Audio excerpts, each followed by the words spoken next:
નમસ્કાર મિત્રો, હું કિરણ ઠાકુર, કિરણ બ્લોગ ચેનલ હું તમારું હાર્દિક સ્વાગત કરું છું.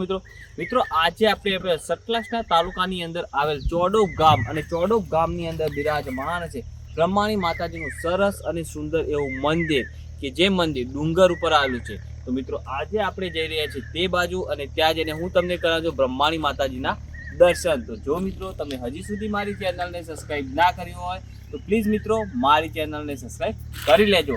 તો ચાલો મિત્રો જઈએ બ્રહ્માણી માતાજીના મંદિરે.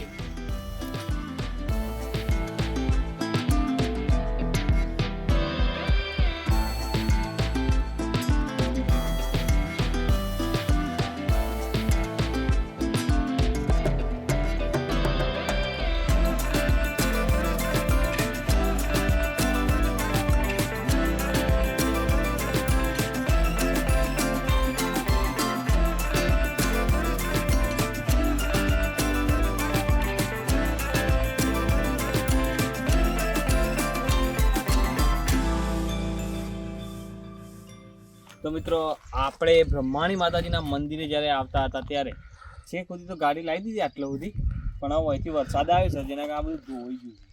હવે આટલાથી ઉપર ગાડી જાય એવી નહીં, અહીંયા તો એમાં પાછળના ભાગમાં જોઈએ તો મંદિર દેખાય, આપણે એટલા સુધી ચાલીને જવાનું છે. આવો રસ્તો છે ટ્રેકિંગ અને વરસાદ છે જેના કારણે આજુબાજુ તમામ જગ્યાએ લીલોતરી છે.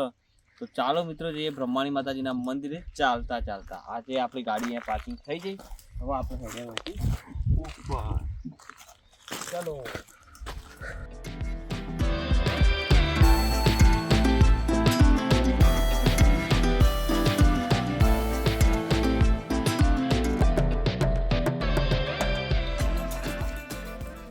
તો મિત્રો ચાલતા ચાલતા હાથમાં આવી ગયા છીએ, ખાસું હેડ્યા છીએ, પણ રસ્તો બનાવવાની કોશિશ કરેલી છે, બનાવેલો છે પણ કેવું કાચો રસ્તો છે. વરસાદ આવે ને તો હવે ધોવાણ થઈ જાય, ધોવાણના કારણે. નકર રસ્તો તો સારો છે, ગાડી લઈને આવીએ કે શિયાળો ઉનાળામાં. બાકી ચોમાસામાં કાઠું પડે. તમે જોઈ લો આજુબાજુનો વિસ્તાર એકદમ લીલોતરી સુંદર અને સરસ એવી જોવા મળશે. મંદિર પણ સારી જગ્યાએ છે. તો આપણે મિત્રો ઉપર જઈને નજારો જોઈએ કે કેવો છે શું છે તે, અને બ્રહ્માણી માતાજીના દર્શન કરીએ. ચાલો મિત્રો.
તો મિત્રો આપણે પછી બ્રહ્માણી માતાજીના મંદિરે અમુક રસ્તો કાચો હતો, આપણે નીચે ગાડી મૂકી દીધી અને અહીંયાથી થોડા પગથિયા બનેલા હતા. આ પગથિયા અહીંયાથી ઉપર ગયા અને ઉપરથી બ્રહ્માણી માતાજી મંદિર. તો મિત્રો આપણે ત્યાં જઈશું અને ત્યાં જઈને માતાજીના દર્શન કરીશું. તો ચાલો મિત્રો જઈએ ત્યાં અને કરાવું હું તમને માતાજીના દર્શન.